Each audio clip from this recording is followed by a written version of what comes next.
প্রত্যেক বছর পহেলা বৈশাখ একটা মানুষের জীবনে কটা হয় আপনি গুণে বলে দিতে পারবেন?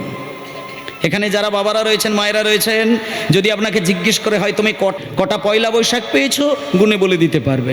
কিন্তু তুমি কি এটা ভেবে দেখেছো যাদের ইতিমধ্যে 60 বছর বয়স, যাদের ইতিমধ্যে 55-50 বছর বয়স, যতগুলো পয়লা বৈশাখ পেয়েছো, তুমি ভেবে নাও তোমার জীবন ডায়েরি থেকে যতগুলো পয়লা বৈশাখ থাকার কথা ছিল, তুমি বেশিরভাগ পয়লা বৈশাখ পার করে এসেছো, আর কয়েকটা পয়লা বৈশাখ বাকি আছে। আর বেশি দিন নেই। তুমি যদি 80টা বছর বেঁচে থাকো, যাদের 60 বছর বয়স, তারা যদি চোখ বন্ধ করে একটু চিন্তা করে দেখেন, ছেলেবেলার ঘটনাগুলো মনে হবে মাত্র 1 সপ্তাহ আগেকার ঘটনা। একটু ভেবে দেখবেন, সবকিছু ভুলে গিয়ে স্থির চিন্তা করে দেখবেন আপনার ওই শিশুবেলার একসঙ্গে বালক বয়সে যে মধুর প্রেমের খেলা, সেটা মনে হবে মাত্র 1 সপ্তাহের ঘটনা। এই কদিনের মধ্যে আপনি সব হারিয়ে আজকে বৃদ্ধ হয়ে গেলেন, তাহলে বেশিরভাগ দিন পার করেছেন, হিসাব খুঁজে পেলেন না, আর কটা দিন বাকি আছে আপনি আর হিসাব খুঁজে পাবেন না। সময় সামনে চলে এসেছে, দুর্লভ মানব জীবন। পশ্চিম দিকে তাকিয়ে দেখো, সূর্য ইতিমধ্যেই ডুবে গেছে। কেমন আমাদের জীবনের ডায়েরির প্রত্যেকটি দিনের পৃষ্ঠা ইতিমধ্যেই শেষ হয়ে গেছে। ওমা, আর কটা দিন মাত্র বাকি আছে। আমরা জন্মের সময় মাকে দেখতে পাই না, আর যেদিন মৃত্যু হবে সেদিন মাকে দেখতে পাবো না। এটা কত সত্য কথা দেখুন। কিন্তু যদি চোখ বন্ধ করে চিন্তা করা যায়, বেদনা দিয়ে ধরে রাখতে পারবেন না। এখানে যারা যারা আছেন, মায়ের কোলে যেদিনটা জন্ম নিলেন সেদিন আপনি মাকে দেখেছিলেন? দেখতে পাননি। কারণ জন্মের শুভক্ষণে মাকে দেখা, বাবাকে দেখার মতন দৃষ্টিটা তখন হয়নি। তাহলে কত দুঃখের বিষয় দেখুন, মায়ের কোলে যেদিন আমাদের জন্ম হয় সেদিন আমরা মাকে দেখতে পেলাম না। আর যেদিন আমি বৃদ্ধ হয়ে মরে যাব সেদিন আমার কাছে মা বাবা কেউ থাকবে না। তাহলে যার জন্য তুমি জগৎ দেখলে তাকে প্রথম দিনেও তুমি দেখতে পাওনি, আর যার জন্য তুমি পৃথিবীতে আসলে এত সুন্দর কীর্তন আসরে বসেছো, কার জন্য? জন্ম দেওয়া মা বাবার জন্য। কিন্তু যেদিন তুমি মরবে তার অনেকগুলো বছর আগে তোমার মা বাবা কিন্তু ইতিমধ্যেই পরলোক গমন করেছেন। এর থেকে বেদনার কি হতে পারে? এর থেকে বেদনার আর কিচ্ছু হতে পারে না। জন্মের দিনে মাকে দেখি না, বাবাকে দেখি না, আর যেদিন মরবো সেদিনও দেখতে পাবো না। তাহলে আমি মা বাবার জন্য কি করলাম? এই চিন্তা হয়ে গেল কার? আমার গৌর সুন্দরের। গৌর সুন্দর সারাদিন হরিনাম করতে করতে বিকেল বেলায় হঠাৎ খেয়াল করতে পারি না কখন যে সারাদিন গড়িয়ে গেল, কখন যে দিন গড়িয়ে সন্ধ্যা নামছে, গৌরহরি টের পায় না। ভক্তদেরকে ডেকে ডেকে বলছে, ওগো দাদা, দাদা নিতাই, আমার যে হরিনাম আর ভালো লাগে না দাদা, চলো দাদা, চলো দাদা, চলো। আমরা সকাল বেলায় হরিনাম গাইবার সময় যখন বাড়ি থেকে বার হই, তখন মায়ের চরণ ধরে আমি কেঁদে কেঁদে অনুমতি নেই। সারাদিন কেটে গেল, আর দেখো দাদা, দেখো দাদা, পশ্চিম দিকে সূর্য বিদায় নিচ্ছে। আমাদের তো কোনো কাজ নাই, আমাদের কোনো কাজ নাই, আমাদের শুধু দুটো কাজ, আমাদের শুধু দুটো কাজ, ভক্তদের সাথে হরিনাম করা আর মাকে শান্তি দেবার জন্য বিকেল বেলায় মায়ের কাছে গিয়ে শুধু একবার প্রণাম জানিয়ে আসা। চলো দাদা, দিবা অবসান হেরি গৃহেতে চলিলা। ও বাবা, দিবা অবসান হেরি গৃহেতে চলিলা মানে, পদাবলীটার মানেটা হচ্ছে সারাদিন হরিনাম করেছিল মহাপ্রভু, আর যখনই দেখছে ধীরে ধীরে ধীরে ধীরে অন্ধকার নেমে আসছে, তার মানে কি সূর্যটা ডুবে যাচ্ছে। আমাদেরও জীবন থেকে একদিন সূর্য ডুবে যাবে। মায়ের গর্ভ থেকে যেদিন জন্ম নিয়েছিলাম সেদিন আমাদের জীবনের ছিল প্রভাতকাল, আর সারাটা জীবন তুমি গোষ্ঠলীলায় মেতে রয়েছ। যেদিন সব কিছু ছেড়ে দিয়ে তুমি গোবিন্দের চরণে যাবে, সেই দিনটা হচ্ছে তোমার উত্তর গোষ্ঠ। তত্ত্বটা বুঝতে হবে মা। যাবার সময় একটা মানুষকে আপনি দেখতে পাবেন না যে হাসতে হাসতে গোবিন্দ চরণে গেল। যে স্ত্রী স্বামী ছাড়া কিচ্ছু জানে না, সেই স্ত্রীও কিন্তু মৃত্যুর ক্ষণে স্বামীর চরণের কাছে বসে থাকতে পারে না। বাইরে বেরিয়ে সে হাত জোড় করে ভগবানকে ডাকে আর কাঁদতে কাঁদতে বলে, ঠাকুর তুমি ওকে মেরে দাও, তুমি ওকে মেরে দাও, মেরে দিয়ে তুমি আমাকে বাঁচাও। স্বার্থপরের মতন ভালোবাসার মানুষের জন্য মুখে কথা এসে যায় কোন দিন? যেদিন নিজের প্রাণের মানুষটা মৃত্যু যন্ত্রণায় আছাড় খেয়ে কাঁদেন। তাই ওমা শোনেন, সারা জীবন ভগবানের চরণে সেবা দেওয়ার মূল উদ্দেশ্য হচ্ছে গাড়ি বাড়ি তৈরি করে, ছেলেপুলেকে মানুষ করে, মেয়েকে ভালো ঘরে বিয়ে দিয়ে ভালো ভালো খাবার খেয়ে দিন কাটানোর জন্য নয়। হরিদাস ঠাকুর জগৎকে শিক্ষা দিয়েছেন যে সারাটা জীবন ধরে তুমি হরিনাম করবে তিনটে জিনিসের জন্য। তিনটে জিনিসের জন্য। যে সেই তিনটে জিনিস পায় তার জীবন সার্থক হয়ে যায়। কোন তিনটে জিনিস? ভগবানের কাছে কেঁদে কেঁদে বলতে হবে, ঠাকুর আমি সারাটা জীবন ধরে তোমার নাম করে যায়, নাম শুনে যায় তিনটে জিনিসের আশায়। প্রথম কথা হচ্ছে, আমি চোখের সামনে যত মানুষকে মরতে দেখি, কত ছটপট, কত জ্বালা, কত যন্ত্রণা, কত আছাড় কাছাড় খেয়ে মানুষ মৃত্যুবরণ করে। এখানে যত মানুষ আছে সবাই জীবনে কোনো না কোনো মানুষের মরণ দেখেছেন। সামনে দাঁড়িয়ে থেকে দেখবেন মৃত্যু যন্ত্রণা আপনি সহ্য করতে পারবেন না। মৃত্যু যন্ত্রণা যে কত বেদনা, সেটাকে উপলব্ধি করতে শেখো। সারা জীবন কেঁদে যান, কোনো দুঃখ নেই, কিন্তু মরণের দিনে যে যন্ত্রণার জন্য মানুষ কাঁদে, সে কান্না সহ্য করতে পারবেন না। মায়েরা, কালী ঠাকুর, দুর্গা ঠাকুর, হ্যাঁ, বিশ্বকর্মা ঠাকুর, কার্তিক ঠাকুর, যেই ঠাকুরকেই আপনি আপনার প্রধান দেবতা বলে মনে করুন না কেন, আমি আপনাদেরকে বলে দিই, মা কালীর পুজো করতে গেলেও নিতাই গৌরের চরণে সেবাটা দিয়ে তবে করবেন। রাধা মাধবের চরণে তুলসী দিতে যাওয়ার আগে আপনি নিতাই গৌরকে সেবা করবেন। কারণ একটা জিনিস মাথায় রাখবেন, যে বিদ্যার দেবী, বুদ্ধির দেবী, স্বয়ং দেবী সরস্বতী, তিনিও পর্যন্ত কিন্তু আমার গৌরাঙ্গের চরণ সেবা করেন। কেমন? তাহলে যিনি বিদ্যার দেবী তিনি গৌরাঙ্গের চরণ সেবা করেন, তার প্রমাণ দিয়েছিলেন একজনকে, বিশ্ব ব্রহ্মাণ্ডের একজন, এই সারা বিশ্বের মধ্যে একজন জ্ঞানী পণ্ডিত কেশব কাশ্মীরি, তাকে তিনি বুঝিয়ে দিয়েছিলেন। তাই বাবা, বাড়িতে যদি কালী ঠাকুর থাকে, মন্দিরে যদি কালী ঠাকুর থাকে, নিতাই গৌরের মিনিমাম একটা ক্যালেন্ডার অন্তত রাখবেন, সেইখানে অন্তত একটু সেবা দেবেন, তারপর আপনি যেই দেবতার সেবা করুন। কারণ আমাদেরকে খেলতে শিখিয়েছেন এই বাংলার মাটিতে একমাত্র বিশ্ব ব্রহ্মাণ্ডের খেলোয়াড়, যিনি খেলা শেখাতে এসেছেন, তিনি হচ্ছেন আমার সচী মায়ের ছেলে নিমাই। তুমি খেলতে যদি জানো তবে তুমি ভগবানের চরণ পাবে, আর খেলাই যদি ভুল হয়ে যায় তোমার জীবন থেকে তুমি সবই হারাবে। তাই ভালো খেলোয়াড় হতে হবে। আজকে দেখুন, গৌর সুন্দর সচী মায়ের চরণ ধরে সকালবেলায়, দুপুরবেলা, সন্ধ্যাবেলায় বাইরে থেকে গঙ্গার জল নিয়ে এসে মায়ের চরণ ধুয়ে দেয় না, চোখ থেকে বিন্দু বিন্দু বিগলিত করে সেই প্রেমাশ্রু, যা দিয়ে আমার মহাপ্রভু চরণ সেবা করেন সচী মায়ের। এবং সচী মায়ের পা ধুইয়ে দেয় চোখের জলে। সচী মা সঙ্গে সঙ্গে নিমাইকে সকালবেলা বুকে জড়িয়ে ধরে বলে, ওরে নিমাই, আরও তো বাড়ির ছেলেরা মাকে প্রণাম করে, কিন্তু তোর মতন এইভাবে পাগলের মতো তো কেউ প্রণাম করেনি। আমি তো সবাইকে দেখেছি মাকে নিছক প্রণাম করে, মাথা ঠুকে প্রণাম করে, শুয়ে পড়ে প্রণাম করে, হাঁটু মুড়ে প্রণাম করে, কিন্তু তুই প্রণাম করতে গেলে তো চোখ থেকে জল আমার পা ধুইয়ে দেয় কেন? তখন সচী মাকে নিমাই বলছে, মা, আমি চোখের জলে তোমার চরণ ধুইয়ে দিয়ে তোমাকে প্রণাম করি, এক একটা জিনিস পাবার জন্য। মাগো, তুমি আমাকে শুধু মাথায় হাত দিয়ে একটাই আশীর্বাদ করো, আর আমি কিচ্ছু চাই না।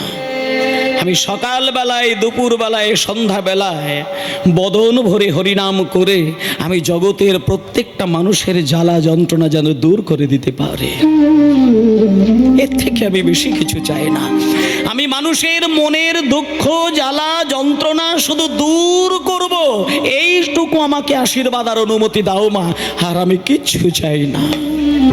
মায়েরা শোনেন, এইবার ভগবান খেলা খেলবেন বলে 4টে যুগে তিনি ভগবানের সঙ্গে কাউকে না কাউকে কিন্তু রেখেছিলেন। যেমন প্রথমত বলি, সত্যযুগের নারায়ণ তিনি একা নারায়ণ ছিলেন না, মানে সত্যের ভগবান একা ছিলেন না, 4 জন ছিলেন ভগবান। বৈকুণ্ঠ লোকে 4 জন নারায়ণ ছিল। অনেকে ভাবে নারায়ণ ঠাকুর একজন, বিষ্ণু ঠাকুর একজন, কিন্তু না, নারায়ণ হচ্ছেন 4 জন। 4 জনকেই একই রকমের দেখতে, 4 জনেরই হাতে শঙ্খ, চক্র, গদা, পদ্ম রয়েছে, এবং তাদের নামগুলো শুধু আলাদা ছিল: বাসুদেব, শঙ্কর্ষণ, প্রদ্যুম্ন, অনিরুদ্ধ। মায়েরা কি নাম বললাম শোনেন, এগুলো চেষ্টা করবেন একটু কিছুটা মনে রাখার, যদি না থাকে ছেড়ে দিন, কিন্তু চেষ্টা করবেন। সত্যযুগের নারায়ণ হচ্ছে 4 জন। কে কে? বাসুদেব, শঙ্কর্ষণ, প্রদ্যুম্ন, অনিরুদ্ধ। এবার শোনেন, তাহলে 4 নারায়ণ সত্যযুগ ধরেই খেলা খেললেন। ঠিক সত্যযুগ যখন পার হয়ে গেল, শেষের দিকে চলে এলো, 4 নারায়ণ এক জায়গায় দাঁড়িয়ে থেকে চিন্তা করছে, সারা সত্যযুগ ধরে খেলা খেললাম, কিন্তু আনন্দ তো পেলাম না, কি করে হয়? মানে একই নারায়ণ যদি 4 নারায়ণ হয়, সেই খেলায় আনন্দ থাকতে পারে কি? সত্যযুগ পেরিয়ে যাবার পরে নারায়ণ ঠিক করে নিলেন যে না, এই যুগটা পেরিয়ে গেছে, যাক, ত্রেতা যুগ যেদিন আসবে সেদিন আমি আর 4 জনকে ভগবান রাখবো না, আমি রাম একা থাকব।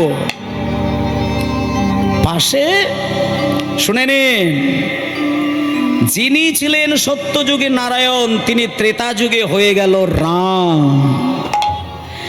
তাহলে বাসুদেব হয়ে গেল রাম, শঙ্কর্ষণ হয়ে গেল লক্ষ্মণ, প্রদ্যুম্ন হয়ে গেল ভরত, আর অনিরুদ্ধ হয়ে গেল শত্রুঘ্ন।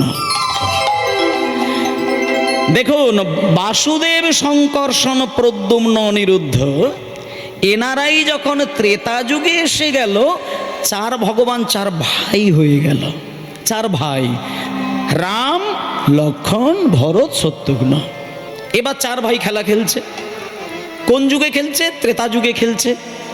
মনে করুন, এইখানে যদি কোনো বাবার 4টে ছেলে থাকে, এক ভাই বল করবে, এক ভাই উইকেট কিপার, আর এক ভাই এম্পায়ার, মানে এরকম যদি 4 ভাই খেলা খেলে, তাহলে এইবার বলুন, সেই খেলাটা ঠিক সেইভাবে আনন্দ হবে কি? চিন্তা করে দেখুন তো। এক মায়ের পেটের ভাই যদি 4 ভাই খেলা খেলে, বাইরের কোনো বন্ধু যদি না থাকে, সেই খেলা ভালো লাগলেও সেই ততটা আনন্দ কিন্তু লাগবে না। তাই সত্যযুগ পেরিয়ে ত্রেতা যুগ যখন আসলো, ত্রেতা যুগের ভগবান 4 ভাই হয়ে যখন ত্রেতা যুগ ভোর খেলা খেললেন, ত্রেতা যুগ কেটে যাওয়ার পরে দেখলো যে না, আনন্দটা যতটা পাবার কথা ছিল ততটা হয়নি। এইবার দেখুন মায়েরা, তত্ত্বটা দেখে নিন। ত্রেতা যুগের শেষে রামচন্দ্র স্থির চিন্তা করে নিলেন যে পরের যুগে যখন যাব, আমি ভাই আর 3 জনকে রাখবো না, ভাই রাখবো 1 জনকে, বাকি সবাইকে বন্ধু করে দেব। তাহলে ত্রেতা যুগে যিনি রাম, দাপর যুগে তিনি হলেন কি? বলুন মায়েরা, একটু বলুন। কৃষ্ণ। আচ্ছা, পাশেই ভাই ছিল, ভাইয়ের নাম কি? দাদা বলরাম। আর বাকি কোনো ভাই দাদা ছিল কি? আর ছিল না। তাই কৃষ্ণ দাপর যুগে জন্ম নিয়ে ভাই রাখলেন শুধু একজনকে দাদা বলায়, আর বাকি সবাইকে বন্ধু তৈরি করে দিলেন। এবার বাকি যখন সবাইকে বন্ধু করে দিয়েছে, তখন দেখলো বাহ বাহ বাহ বাহ বাহ বাহ, আমি দাদা বলরামকে সঙ্গে নিয়ে শ্রীদাম সুদাম দাম বসুদাম সুবল মহাবল সুবাহু মহাবাহু স্তক কৃষ্ণ অর্জুন লবঙ্গ মধুমঙ্গল, এই 12 জন বন্ধু হচ্ছে আমার সবার আগের বন্ধু, প্রধান বন্ধু। আরো আমার কিছু বন্ধু আছে, হলাউথ বরুথপ গন্ধর্ব কিঙ্কিনী অংশমান ভদ্রসেন বসন্ত বিলাসী কপিল উজ্জ্বল পলবিঙ্ক পুণ্ডরী, এই বাকি 12 জন বন্ধু, মোট 24 জন বন্ধু যখন একসঙ্গে খেলছে, তখন ওই দাপর যুগে কৃষ্ণ ঠিক করে নিলেন পরের যুগে যখন যাব শুধু 24 জন বন্ধুতেই শেষ নয়, আমার সঙ্গে যে আসবে তাকে আমি খেলার সঙ্গী করে বুকে টেনে নেব। শুধু গভীরতাটা দেখুন, লীলার এই গভীরতাটা দেখুন। সত্যে যিনি নারায়ণ, ত্রেতায় যিনি রাম, দাপরে যিনি কৃষ্ণ, তিনি কলিতে গৌরাঙ্গ। খেলোয়াড় কিন্তু বিচার করে নিল না, যে সামনে দাঁড়িয়েছে তাকে বাহু দুটো বাড়িয়ে কোল দিয়ে দিয়েছেন। জগায় মাধায় পাড় মাতাল, তাকেও কিন্তু মহাপ্রভু কোল দিয়েছে। মুসলমান হরিদাস, মুসলমান চাঁদ কাজী, সেও মহাপ্রভুর খেলোয়াড়। তাই দেখুন কেমন খেলা চালু করেছেন উনি। তাই জন্য বললেন বৃন্দাবনের খেলা ছিল গোধন চারণ, হরিব খেলা ছিল গোধন চারণ, বৃন্দাবনের খেলা ছিল গোধন চারণ, বৃন্দাবনের খেলা ছিল গোধন চারণ, বৃন্দাবনের খেলা ছিল গোধন চারণ। আর নবদ্বীপের খেলা হলো, আর নবদ্বীপের খেলা হলো নাম সংকীর্তন, হরি হরি বল। খেলা হলো নাম সংকীর্তন, নবদ্বীপের খেলা হলো নাম সংকীর্তন, নবদ্বীপের খেলা হলো নাম সংকীর্তন। বৃন্দাবনের খেলা ছিল মুরলী বাদন, বৃন্দাবনের খেলা ছিল মুরলী বাদন, বৃন্দাবনের খেলা ছিল মুরলী বাদন। আর নবদ্বীপের খেলা হলো মৃদঙ্গ বাদন, নবদ্বীপের খেলা হলো মৃদঙ্গ বাদন, নবদ্বীপের খেলা ছিল মৃদঙ্গ বাদন। বৃন্দাবনের খেলা ছিল মাঠে দৌড়া দৌড়ি, বৃন্দাবনের খেলা ছিল মাঠে দৌড়া দৌড়ি, বৃন্দাবনের খেলা ছিল মাঠে দৌড়া দৌড়ি, বৃন্দাবনের খেলা ছিল মাঠে দৌড়া দৌড়ি, বৃন্দাবনের খেলা ছিল। ছিল মাঠে দৌড়া দৌড়ি। আর নবদ্বীপের খেলা হলো ধুলাই গড়াগড়ি, হরিব হলো ধুলায় গড়াগড়ি, নবদ্বীপের খেলা ছিল ধুলায় গড়াগড়ি। দাঁড়াও দাঁড়াও দাঁড়াও দাঁড়াও দাঁড়াও, এখানে আমার অনেক মায়েরা রয়েছেন, বাবারা রয়েছেন, শোনেন। বৃন্দাবনের খেলা ছিল মুরলী বাদন, আর নবদ্বীপের খেলা সেটা হয়ে গেল মৃদঙ্গ বাদন। বৃন্দাবনের খেলা ছিল মাঠে দৌড়া দৌড়ি, নবদ্বীপের খেলা হলো ধুলাই গড়াগড়ি। এবার শেষের লাইনটা কি বলছে দেখুন, বৃন্দাবনের খেলা ছিল মধুর ভাষণ। এই আসল জায়গাটা এইবার আসছে দেখুন, বৃন্দাবনের খেলা ছিল মধুর ভাষণ, বৃন্দাবনের খেলা ছিল মধুর ভাষণ, খেলা ছিল মধুর ভাষণ। আরে বৃন্দাবনের খেলা ছিল মধুর ভাষণ, বৃন্দাবনের খেলা ছিল মধুর ভাষণ। আর নবদ্বীপের খেলা হলো হরি নামেতে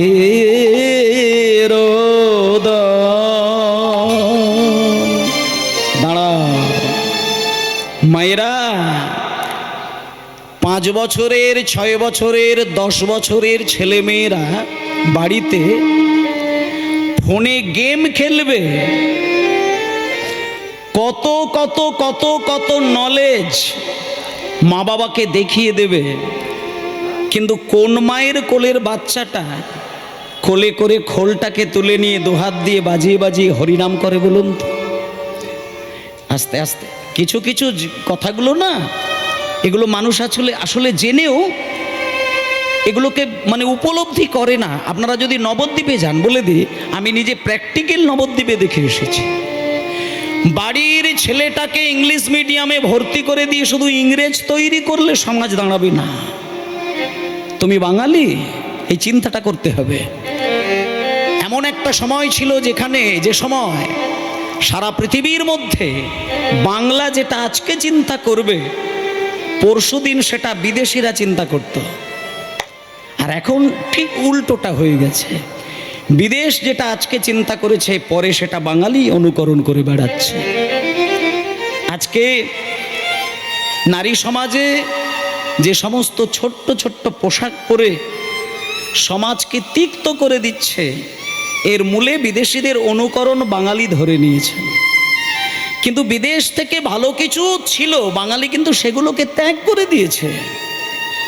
এই যে আজকে রবিবার কীর্তন গান হচ্ছে, রবিবার হলে বাঙালির বাড়িতে দেখবেন, প্রত্যেকটি বাঙালির বাড়িতে অন্তত পক্ষে না হলেও আমি বলে দিই মিনিমাম 90% বাড়িতে দেখবেন রবিবার মানে বাজারটা একটু অন্য স্বাদের হয়ে যায়।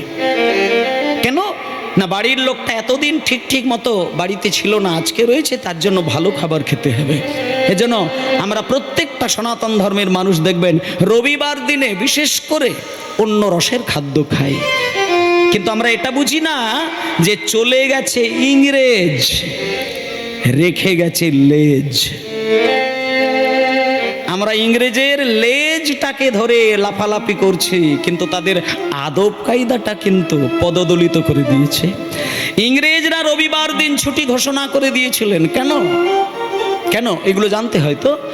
ইংরেজরা এই দেশে যখন রাজত্ব করেছিলেন, তারা সরকারিভাবে রবিবারটাকে ছুটি বলে গণ্য করেছিলেন। কিন্তু বাংলাদেশে গিয়ে দেখুন, তাদের কিন্তু রবিবার সরকারির ছুটির দিন নয়, ওদের দেশে শুক্রবারটা ছুটির দিন। পাকিস্তানে যান, শুক্রবার ছুটির দিন। আরব কান্ট্রিতে যান, শুক্রবার ছুটির দিন। কেন না, ওনাদের সাহিত্যে, ওনাদের দর্শনে শুক্রবার এমন একটি বার, ওই দিন সারা সপ্তাহ যদি আল্লাহর উপাসনা নাও করতে পারি, শুক্রবারের দিনটা কিন্তু আমরা সব কিছু ভুলে আল্লাহর উপাসনা করব। আর ইংরেজদের একটা দৃষ্টান্ত ছিল, তাদেরও একটা চিন্তা ছিল যে সারা সপ্তাহ যদি চাকরি আর সংসার এই দুটোর মধ্যে নিজেকে হারিয়ে ফেলি, অন্তত রবিবার যেদিন হবে সেদিন আমরা সব কিছু ভুলে গিয়ে চার্চে গিয়ে আমরা যীশু খ্রিস্টের উপাসনা করব। তাহলে মায়েরা, রবিবার ইংরেজরা ছুটির দিন ঘোষণা করেছেন কি কারণে?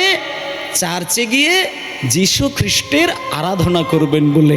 আর আমরা বাঙালি ইংরেজদেরকে তাড়িয়ে দিলাম, রবিবারটাকে ছুটি মেনে নিলাম, কিন্তু আমাদের কাছে সেটা বেশ গুছিয়ে বাগিয়ে খাওয়ার দিন তৈরি করে নিলাম।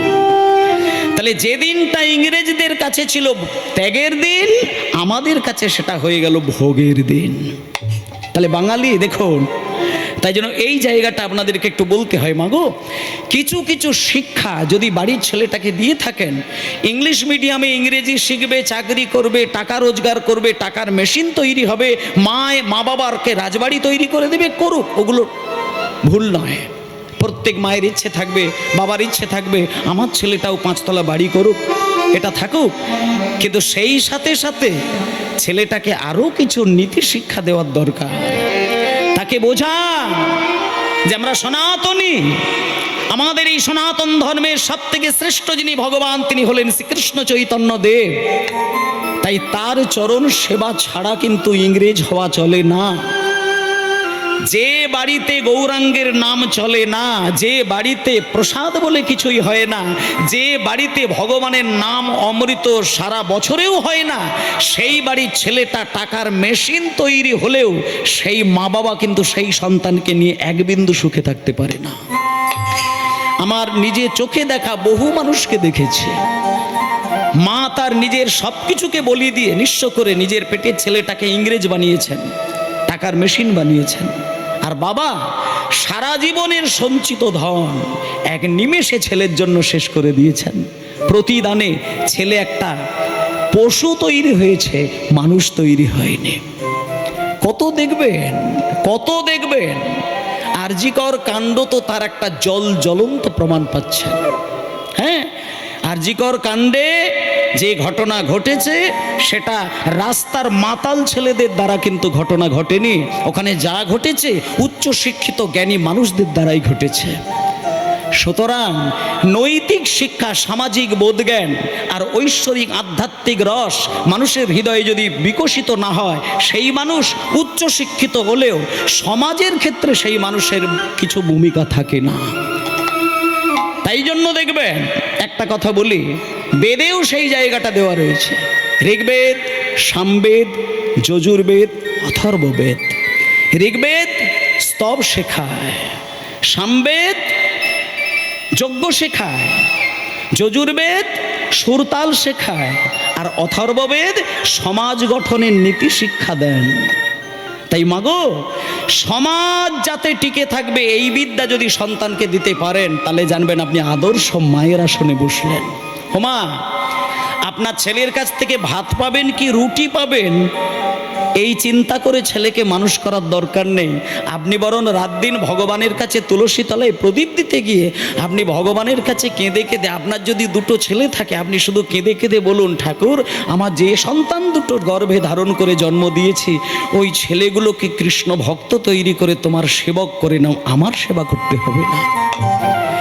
কোনো মায়ের ছেলে যদি কৃষ্ণ ভক্ত হয়, সেই মাকে কোনোদিন চিন্তা করতে হবে না ছেলের হাত থেকে খাওয়ার জন্য। জানেন, কৃষ্ণ ভক্ত সন্তান মুখে খাবার তুলতে গেলেই তার চৈতন্য জেগে যায়। সে মনে মনে চিন্তা করে, আমি খাবার আগে আমি মা খেয়েছি কিনা সেই খবরটা নেব। নিতাই গৌর প্রেমানন্দে হরিবোল হরিবোল।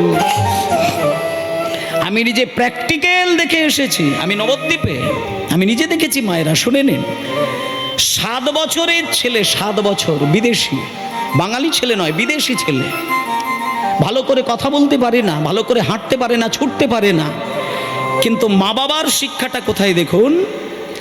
এমন শিক্ষায় ছেলেটাকে তৈরি করেছে। এই যেমন আমার দেখুন, দুদিকে শ্রীখোল বাদক, খোল বাজাচ্ছে, এগুলো বড় বড় খোল। নবদ্বীপে গিয়ে দেখবেন ছোট্ট ছোট্ট খোল পাওয়া যায়। আপনার বাড়ির ছোট্ট ছেলেটাকে খোল দিয়ে দেবেন, তাকে বলবেন, খোকারে, গৌর হরির নাম করে খোল বাজিয়ে যা, একদিন স্বর্গের অমৃতটা তোর হৃদয়ে দেখতে পাবে। যে বাড়িতে জন্ম দেওয়া ছোট্ট ছেলেটা খোল হাতে নিয়ে গৌরাঙ্গের নাম বলতে গিয়ে চোখ থেকে বিন্দু বিন্দু অশ্রু বিগলিত করেন, সেই বাড়িতে স্বর্গ নেমে আসেন, এ বিষয়ে কোনো সন্দেহ নেই। আমি নিজে দেখেছি ওই নবদ্বীপে 7 বছরের বালক ছোট্ট খোল বাজিয়ে হরিনাম গাইছে, চোখের দিকে তাকানো যায় না, টপ টপ করে জল গড়িয়ে যাচ্ছে। গৌরাঙ্গের নাম করতে গিয়ে যার চোখ থেকে জল বিগলিত হয়, শুধু গৌর নয়, 33 কোটি দেবতা তার উপরে আশীর্বাদ ঢেলে দেয়। নিতাই গৌর প্রেমানন্দে হরিবোল হরিবোল হরিবোল। তাই মায়েরা, ছেলেকে আপনি যাই করান করান, ছেলেকে এই শিক্ষাটা আগে দিন। আপনি ইসলাম ধর্মের দিকে তাকিয়ে দেখবেন, তাদের আসল শিক্ষাটা ভুলে গিয়ে কিন্তু উচ্চ শিক্ষায় শিক্ষিত করেননি। ইসলাম ধর্ম তারা জানে, MA পাস করো, PhD করো, যাই করো করো, কিন্তু আমাদের ধর্ম ইসলাম ধর্ম, এই ইসলাম ধর্মের যে চৈতন্য সেটা আগে জাগাতে চেষ্টা করো, তারপরে তুমি যা কিছু শিক্ষা নেবে। সমাজ গঠন হতে পারে আধ্যাত্মিকতার রস যদি হৃদয়ে থাকে, নচেত হবে না। বাবা, আপনারা তো দেশে বিদেশে বেড়াতে যান, আপনারা তো হাই রোড দিয়ে, বড় বড় রোড দিয়ে ছুটে বেড়ান, দেখবেন কোনো হাই রোডের ধারে কোনো দুর্ঘটনা, অ্যাক্সিডেন্টে যদি মানুষ মরে পড়ে থাকে, যে গাড়িটা অ্যাক্সিডেন্ট করে সেই গাড়িটা দেখবেন, সামনে গিয়ে তার দামটা দেখবেন 80 থেকে 90 লক্ষ টাকার গাড়ি। একটা সাধারণ চাষিবাসীর গাড়ি কিন্তু নয়। সারা কলকাতায় যে সিগন্যাল চলে, ট্রাফিক সিগন্যাল, ওইগুলোকে ভেঙে দিয়ে চলে যায় একজন মাতাল নয়, একজন চাষির ছেলে নয়, একজন সাধারণ পরিবারের ছেলে নয়। বড় বড় সিগন্যালকে ভেঙে দিয়ে বেরিয়ে গিয়ে দুর্ঘটনার কবলে পড়ে যারা, তারা দেখবেন বড় বড় উচ্চ শিক্ষিত মানুষ। এ সমাজে যত যত বড় বড় দুর্ঘটনা বিশেষ করে বাংলার মাটিতে ঘটছে, বাংলার মাটিতে যত অন্যায়, যত বড় বড় দুর্ঘটনা ঘটছে, যার জন্য সমাজ রসাতলে যাচ্ছে, তাদের দিকে তাকিয়ে দেখুন, তারা সাধারণ কোনো আসনের মানুষ নয়, তারা উচ্চ শিক্ষিত ভদ্র ঘরের ভদ্রলোক। তাদের দ্বারা সমাজ ধ্বংস হয়ে যাচ্ছে। কেন না? আধ্যাত্মিকতার রস বিন্দুমাত্র তার হৃদয়ে নেই। যদি আধ্যাত্মিক রসের কণামাত্র তার হৃদয়ে থাকতো, তাহলে কিন্তু ওই মানুষটা একটা দুষ্টু কাজে লিপ্ত হতে গেলে তার ভেতরে থাকা চৈতন্য জেগে তাকে বাধা দিতে পারত। তাই মাগো, যারা হরিবাসরে বসে 4 ঘন্টা হরিনাম শোনে, আমি এইটুকু গ্যারেন্টি দিয়ে বলবো, সেই মানুষটা সমাজ ধ্বংস করার মতন অশুভ চিন্তা তার হৃদয়ে সে কোনোদিন আনতে পারে না, কোনোদিন আনতে পারে না। যতই অভাবে স্বভাব নষ্ট হয়ে যাক, সে অমানুষের আসনটা কোনোদিন নেবে না। যে ব্যক্তি হরিনামের আসরে বসে, বিশেষ করে হরিনাম শুনতে গিয়ে যার চোখ থেকে এক বিন্দু জল গড়ায়, তাদের দ্বারা সমাজ হয়। তাই জন্য শুধু ইটের উপরে ইট সাজালে দেওয়াল হয় না, ঠেলে দিলে পড়ে যায়, সিমেন্ট বালি দিয়ে আটকাতে হয়। তাই মানুষের পর মানুষ জন্ম পেয়ে গিয়ে মানুষ দাঁড়ালে সমাজ টেকে না, হৃদয়ে প্রেমরূপী মশলা থাকতে হয়, তবেই সুন্দর একটা প্রেমের সমাজ তৈরি হয়। আধ্যাত্মিকতা ছাড়া জীবনে কোনো পথ পরিষ্কার হতে পারে না। কারণ বাইরে থেকে টাকার জোর থাকলে বাইরের ময়লা ধুয়ে দেওয়া যায়, সাবান দিয়ে, শ্যাম্পু দিয়ে, হ্যাঁ, তারপরে নানান কিছু দিয়ে ধোয়া যায়, প্রয়োজন হলে অ্যাসিড ঢেলেও পরিষ্কার হয়ে যাবে। কিন্তু ভেতরের ময়লাটা পরিষ্কার করতে গেলে আপনার বাইরের সোডা সার দিয়ে তো হবে না।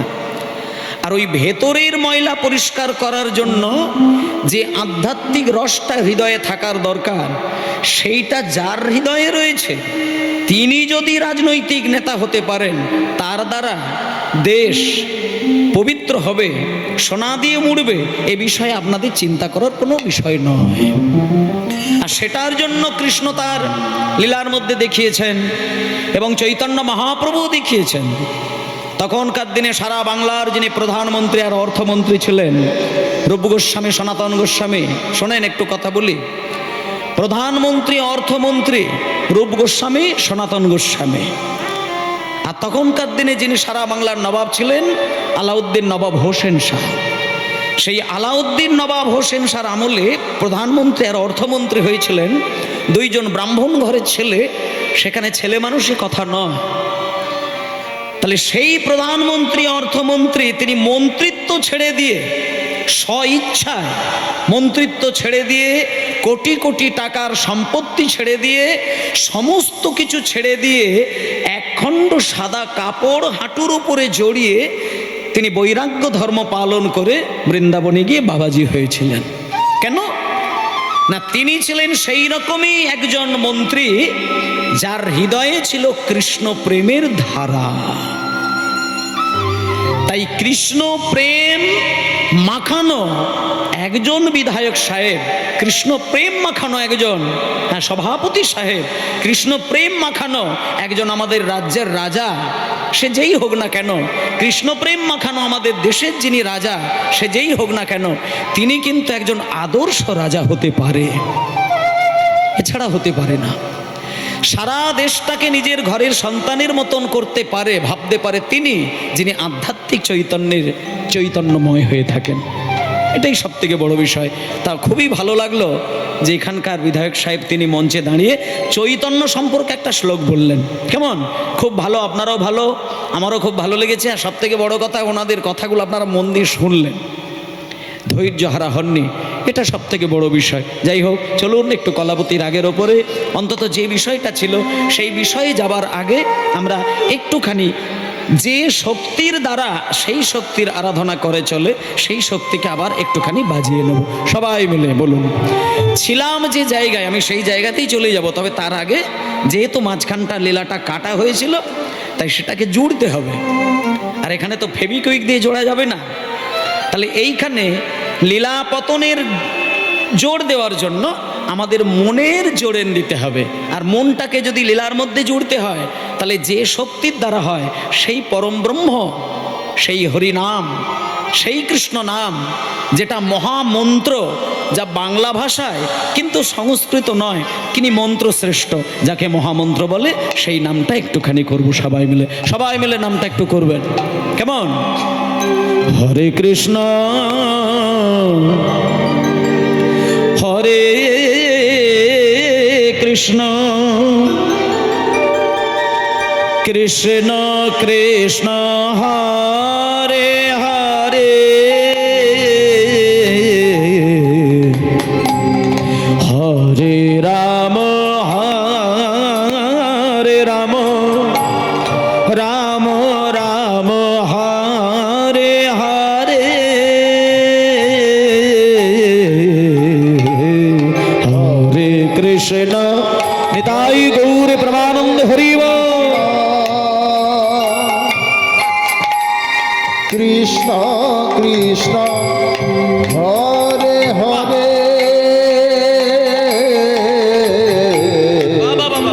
হরে রাম হরে রাম হরি হরি হরি হরি বল। রাম রাম হরে হরে হরে কৃষ্ণ কৃষ্ণ কৃষ্ণ হরে হরে হরে রাম রাম রাম হরে হরে। সবাই বলুন কৃষ্ণ হরে কৃষ্ণ কৃষ্ণ কৃষ্ণ হরে হরে হরে রাম হরে রাম রাম রাম হরে হরে হরে কৃষ্ণ কৃষ্ণ কৃষ্ণ হরে হরে হরে রাম রাম রাম হরে হরে। হরে কৃষ্ণ কৃষ্ণ কৃষ্ণ হরি বল। হরে হরে বাবা। হরে রাম রাম রাম হরে হরে হরে কৃষ্ণ কৃষ্ণ কৃষ্ণ হরে হরে হরে রাম রাম রাম হরে হরে হরে কৃষ্ণ হরে কৃষ্ণ কৃষ্ণ কৃষ্ণ হরে হরে হরে রাম রাম রাম হরে হরে হরে কৃষ্ণ কৃষ্ণ কৃষ্ণ হরে হরে রাম হরে রাম রাম হরে হরে নিতাই গৌর প্রেমানন্দে হরি বল হরি বল হরি বল। হরে রাম রাম হরে হরে বাহ, এই হরিনাম দেওয়ার জন্যই মহাপ্রভুর এই নাম সংকীর্তন। ভক্তমণ্ডলী মায়েরা, আজকে এই নাম গাইতে গাইতে মহাপ্রভু ভক্তদেরকে সাথে নিয়ে বেরিয়েছিল মাঠে। এইবার চলুন সেই পুরিয়া রাগের ওপরে আজকে মহাপ্রভু হরিনাম গাইতে গাইতে বাড়িতে ফিরলেন। ও মায়েরা, চলুন যে ভাবের গতিতে আমরা ছিলাম সেই জায়গায় চলে যায়। আমরা মানুষ, পারলে সব কিছুই পারি। আমরা সৃষ্টিও করতে পারি, ধ্বংসও করতে পারি। নামে ধৈর্য, নামে রুচি, নামে ভক্তি, এগুলো যদি থাকে, সেই মানুষ কোনোদিন রসাতলে হারিয়ে যেতে পারেন না। তাই আপনাদের নামে রুচি আছে, নামে ধৈর্য আছে, নামে ভক্তি আছে, তাই জন্য এত সময় ধরে সকাল থেকে কীর্তন শুনছেন, কোনো ধৈর্য হারা আপনারা হননি। তাই আজকে সেই হরিনাম গাইতে গাইতে পশ্চিম দিকের সূর্য ক্রমশ ডুবে যাচ্ছে, এটা দেখে মহাপ্রভু বাড়িতে আসলেন। এবার দেখুন, আপনাদেরকে একটা কথা বলে দিই, আপনারা লালটু, পল্টু, বল্টু, কেলটু, নান্টু, ঝন্টু এই সমস্ত ছেলের মা হবেন, কিন্তু ওই গৌরহরির মা হতে গেলে কত সচেতন থাকতে হয় দেখুন। আমার গৌর সুন্দর হরিনাম গাইছে, সারাদিন হরিনাম গাইতে গাইতে গাইতে গাইতে যখন সন্ধ্যা নামলো, মায়ের মনে পড়েছে গৌরাঙ্গের কথা, কিন্তু মনে কিন্তু মা বারবার আনছে না। কেন জানেন? মনে করুন আপনার পেটের ছেলেটা আমেরিকায় থাকে, চাকরি সূত্রে থাকে, আর আপনি এই দেশের বাড়িতে থাকেন, বাঁশতলিতে থাকেন, কিন্তু নারী ছেঁড়া ধন, এক পেটে জন্ম নিয়েছিল, নারী ছেদন করে আপনি জন্ম দিয়েছেন। যতই আপনার নারী কেটে জন্ম দেন না কেন, আপনার সঙ্গে সন্তানের সম্পর্ক কিন্তু সারা জীবন থাকবে। ছেলে যদি আমেরিকাতেও থাকে আর আপনি যদি বাঁশতলি গ্রামেতেও থাকেন, সেই বিদেশে থাকা সন্তানের যদি হঠাৎ কোনো যন্ত্রণা আসে, সেই যন্ত্রণা মা কিন্তু দেশের বাড়িতে ঘুমিয়ে ঘুমিয়ে পায়, যেটাকে বলে বাৎসল্য টান। ছেলের যদি বুকে কোনো ব্যথা আসে, সেটা মায়ের বুকেও যন্ত্রণা আসে, সেই হবে মা। তাই মা গো সারাদিন হরিনাম করে, কিন্তু সচিমা গৌর বলে কাঁদতে পারে না। যদি ছেলের কোনো ক্ষতি হয়ে যায়, ছেলের কোনো যদি বিপদ হয়ে যায়, ওই জন্য আমরা সাধারণতভাবে কোনো কথা বলতে বলতে যদি জিভে কামড়ে দিই, বা কথা বলতে বলতে চলতে চলতে হোঁচট খেয়ে পড়ে যায়, দেখবেন আমরা একটা প্রবাদ আছে যে কেউ হয়তো তোর নাম করছে তাই তুই হোঁচট খেয়ে গেলি, কেউ তোর নাম করছে তাই তুই জিভে কামড় দিলি। এগুলো মিথ্যে নয়। অহৈতুকী ভালোবাসা দিয়ে যদি কাউকে বেঁধে রাখেন, সে যদি তার ব্যাকুল প্রাণে নাম করে যায়, সে কিন্তু হোঁচট খায়। এ কথা মিথ্যে নয়। আমার গৌরহরি হরিনাম গাইতে গাইতে যখনই মায়ের কাছে এসে দাঁড়িয়েছেন, মায়ের চোখটা বন্ধ হয়ে আছে। এমন সময় যখনই ছুটে এসে গৌরহরি সচিমায়ের পায়ে পড়ল, সঙ্গে সঙ্গে নিমায়ের হাত দুটো ধরে মহাপ্রভুকে বুকে টেনে নিলেন। মহাপ্রভু বললেন, মা, ও মা, আমি এই যে সারাদিন হরিনাম করি, আমি তো কিচ্ছু চাই না মা। আবার আজকে এই সন্ধ্যাবেলায় এসে তোমার চরণ ধরে কাঁদছি, আমি কিচ্ছু চাই না। তুমি শুধু আমায় আশীর্বাদ করো যেন বদন ভরে হরিনাম করে প্রত্যেকটা মানুষের হৃদয়ের জ্বালা যন্ত্রণা আমি দূর করে দিতে পারি। এই দেখুন, মা সেই অবস্থাতেই আশীর্বাদ করে দিল, নিমাই, আমি তোকে আশীর্বাদ করলাম, আমি তোকে মা হয়ে আশীর্বাদ করলাম, তুই বদন ভরে হরিনাম করে জগতের প্রত্যেকটি মানুষের জ্বালা যন্ত্রণা তুই জুড়িয়ে দে। কিন্তু মায়েরা, আশীর্বাদটা করে দেওয়ার পরে এই দেখুন, কোনো মানুষের চোখে যদি জল ছলছল করে, জল যদি ভর্তি থাকে, তার সামনে যে মানুষটা থাকবে তাকে দেখা যাবে, কিন্তু পরিষ্কার দেখা যাবে না। কিন্তু গৌর সুন্দর সামনে দাঁড়িয়ে রয়েছে, সচিমা গৌরের সঙ্গে কথা বলছে, কিন্তু এতক্ষণ গৌরহরিকে ভালো করে দেখেনি। যেই সচিমায়ের চোখের পাতাটা বন্ধ হয়ে গেছে, চোখ থেকে জলটা কেটে সরে গেছে, অমনি সচিমা দেখতে পেল আমার গৌরাঙ্গের সারা দেহ রয়েছে ধুলো মাখানো, ধুলো মাখানো। তাই জন্য বলছে, ধুলে ধূসরে তয়ঙ্গ গদ গদ ভাস। তাই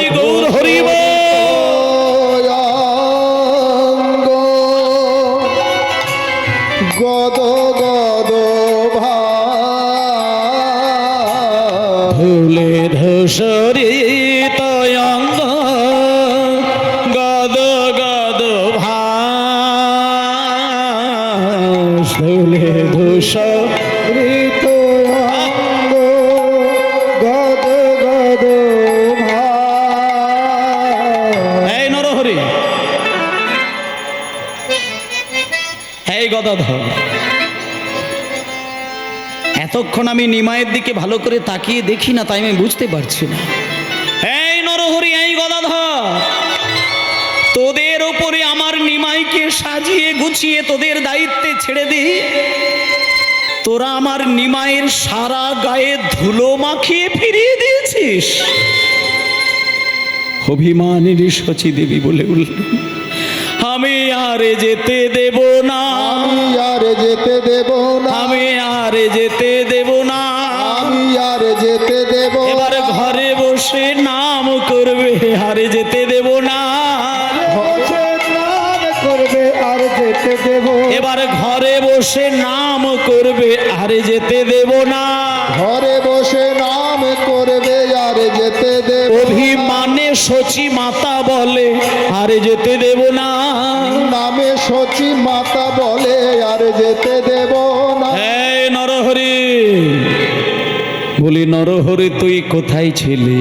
নরহরি তুই কোথায় ছিলি? নরহরি তুই কোথায় ছিলি? কোথায় তোর হাতে হাতে সঁপে দিলাম, নরহরি তুই কোথায় ছিলি? তোর হাতে হাতে সঁপে দিলাম, নরহরি তুই কোথায়? তোর হাতে হাতে সঁপে দিলাম, নরহরি তুই কোথায় ছিলি? সঁপে দিলাম, নরহরি তুই কোথায় ছিলি?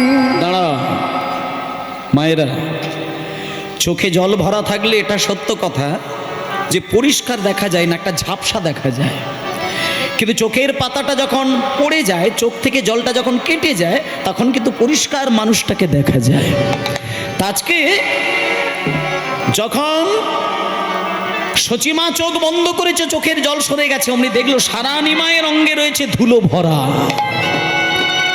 হোমায়েরা, গৌর হরি, এই যে বাতাসা লুট হয়, বাতাসা তৈরি থাকে যখন, বাতাসা স্বচ্ছ থাকে, কিন্তু সেই বাতাসা যখন ধুলোই ছড়িয়ে দেয়, তখন বাতাসার মধ্যে ধুলো মিশে যায়।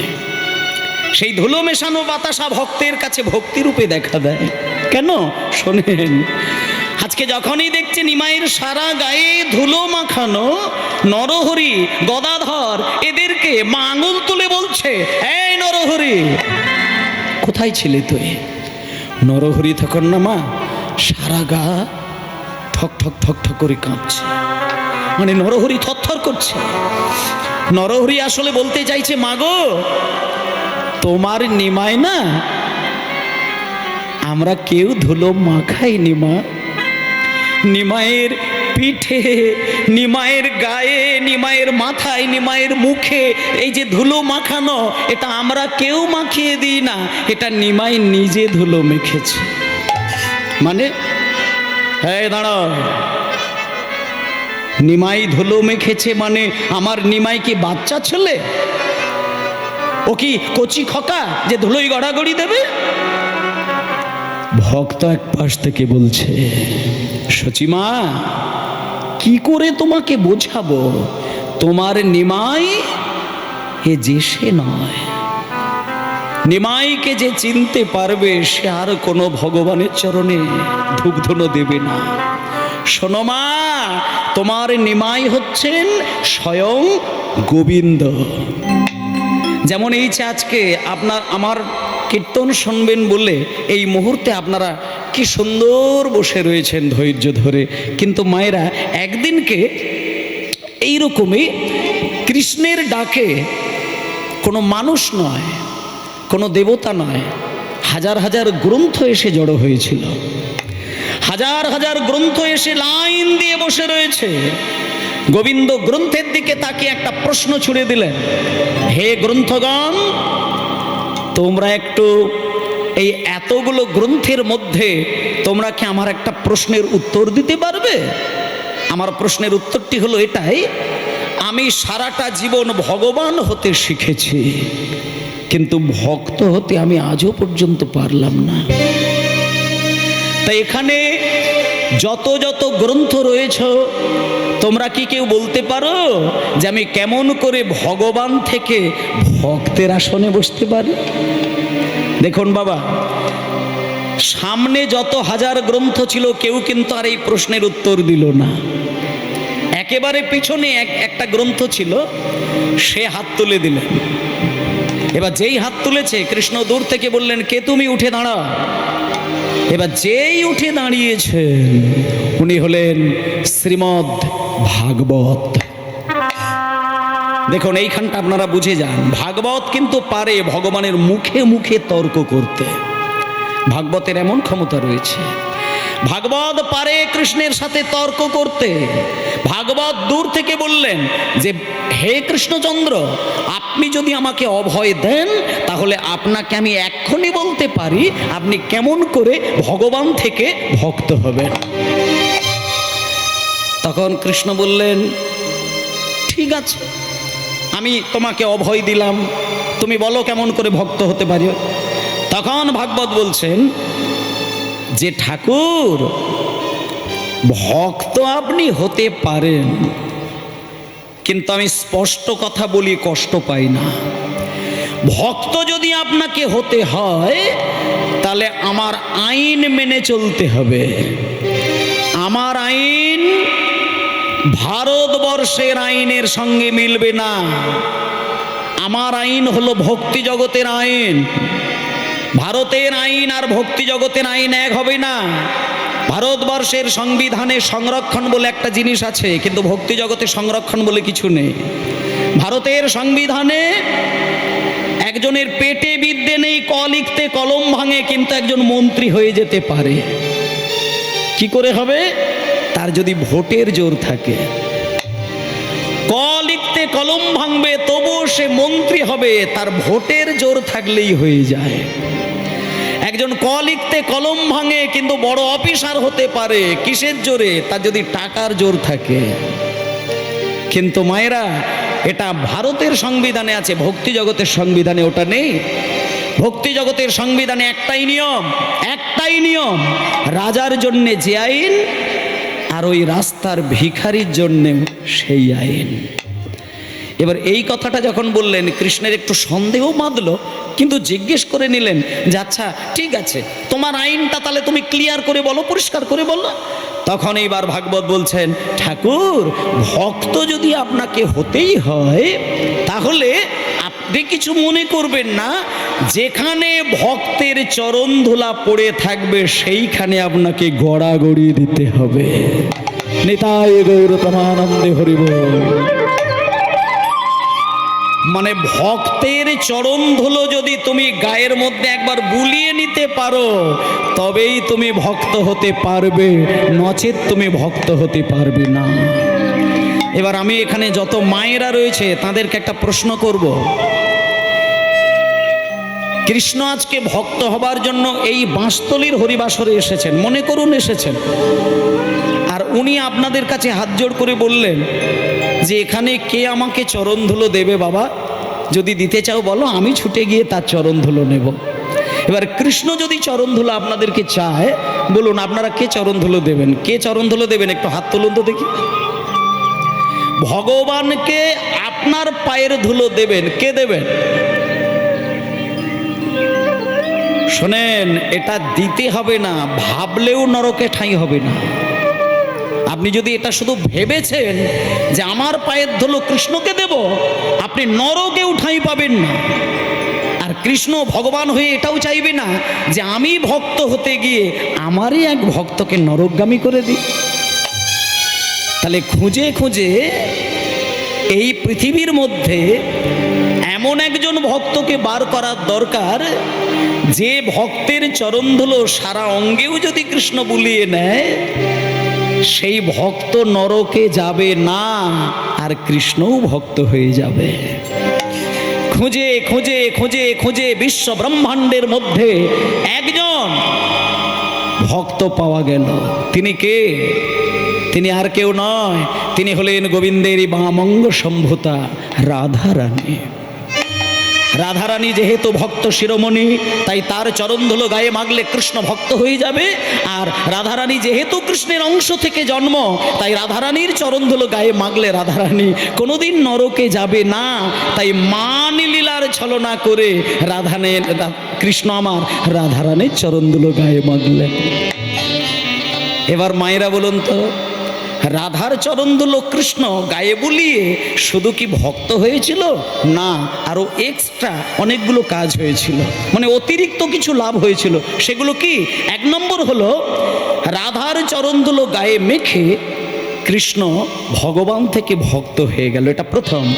দ্বিতীয় হলো, কৃষ্ণ ছিল কালো আর গৌর হরি হলো আমার সোনার বর্ণ। কৃষ্ণ বৃন্দাবনে পড়াশোনা জানত না, আর গৌর হরি হলেন নবদ্বীপের পণ্ডিতের শিরোমণি। কৃষ্ণ ছিল বাঁকা আর আমার গৌরাঙ্গ হলো সোজা। তাহলে একজন ভক্তের পায়ের ধুলো বুলিয়ে যদি এত লাভ হয়, তাই গৌর হরি কলিযুগে জন্ম নিয়ে যেখানেই ভক্তের চরণ ধুলো দেখেন, গৌর হরি সেইখানেই গড়াগড়ি দিয়ে দেয়। কাউকে জানতে দেন না যে আমি কৃষ্ণ, সেখানেই গড়াগড়ি দেয়। তাই আজকে নরহরি বলছে, মা কেউ তোমাকে ধুলো দেয়নি, আজকে তোমার নেমায় নিজে ধুলো মেখেছে।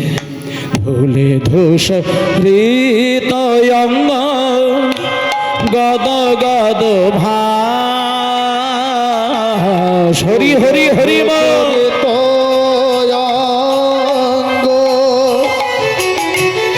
গদ গদ ভাস, ধুলো ধূস ঋতয়ঙ্গ গদ গদ ভাস।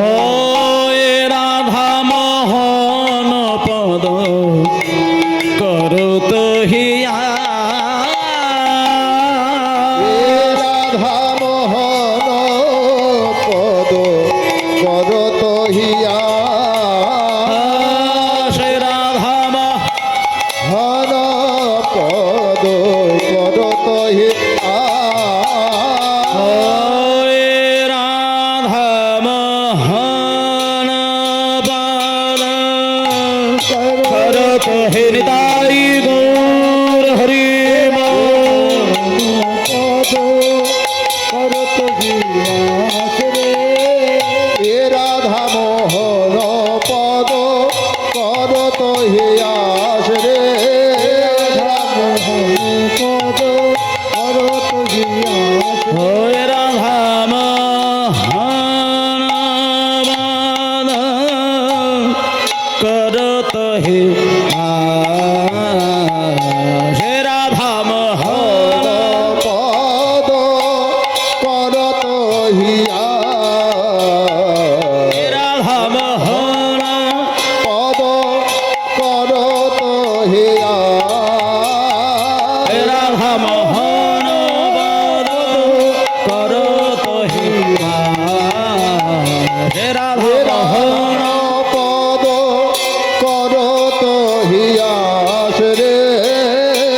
রাধা মোহন পদ করত হে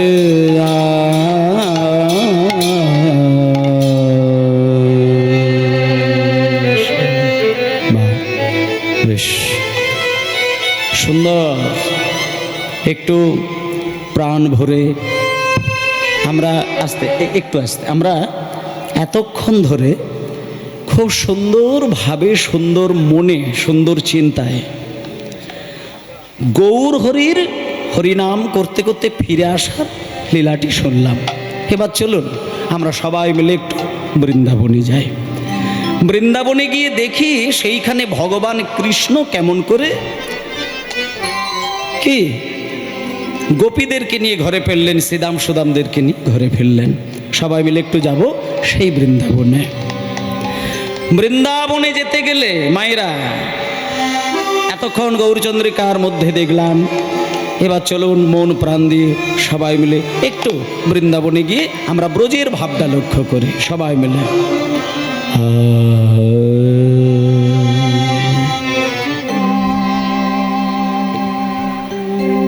খেলিছ।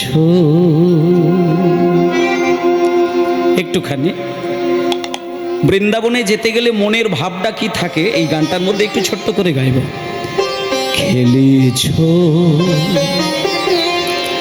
হে বিশলয়ে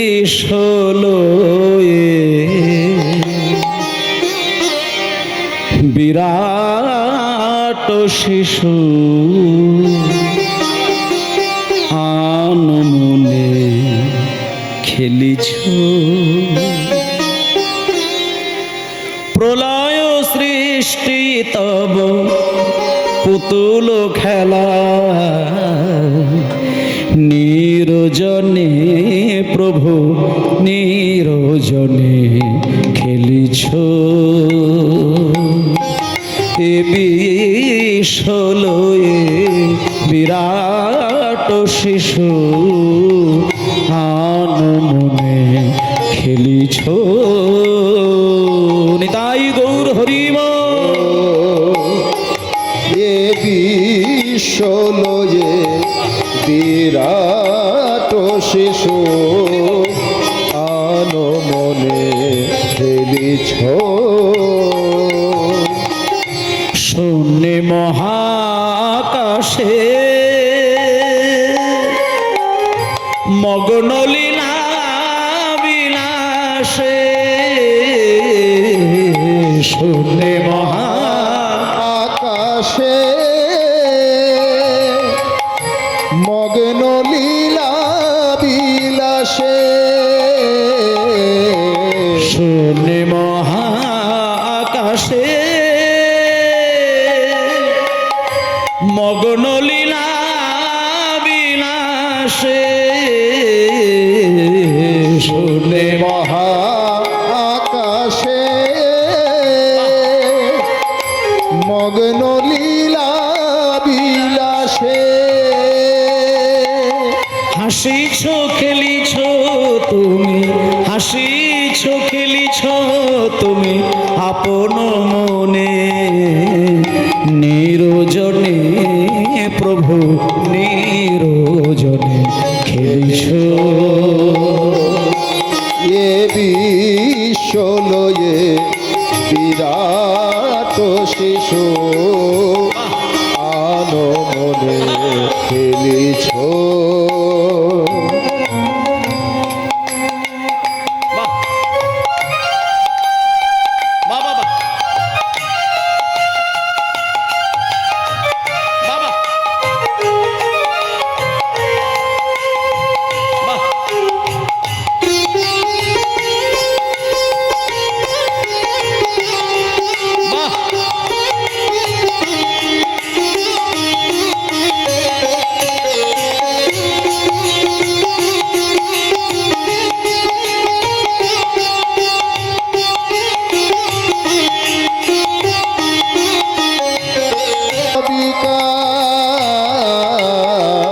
নিত্য তুমি হেয়ুনার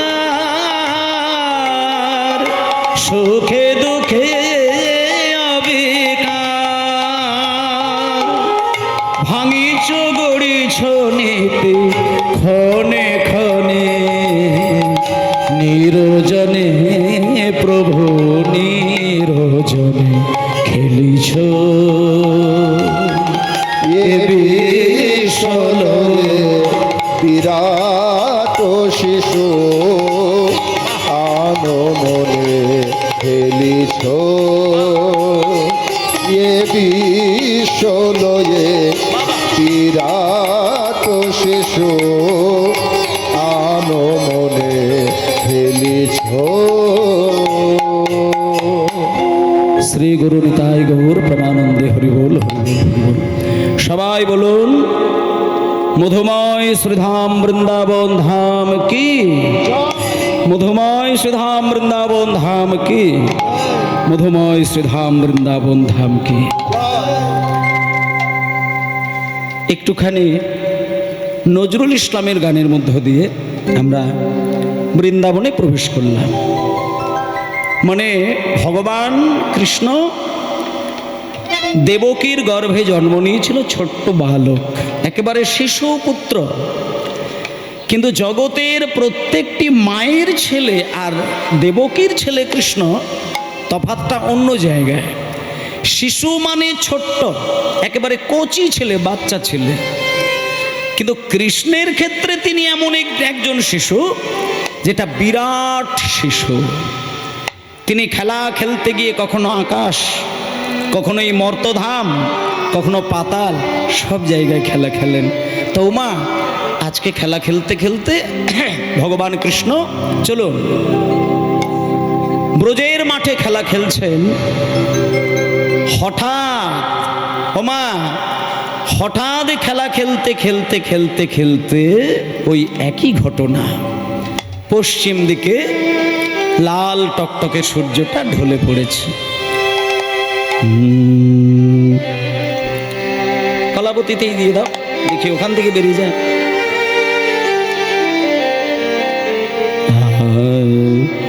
পালে জড় কর শ্রীরাম, শানে দাও সিংহার। পালে জড় কর শ্রীরাম, শানে দাও সিংহার।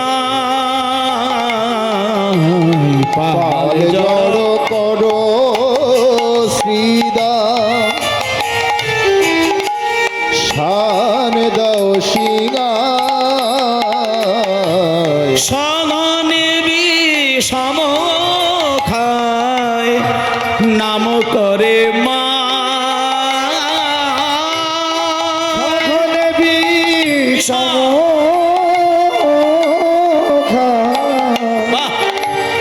নাম করে মা। আর সাধন বিষম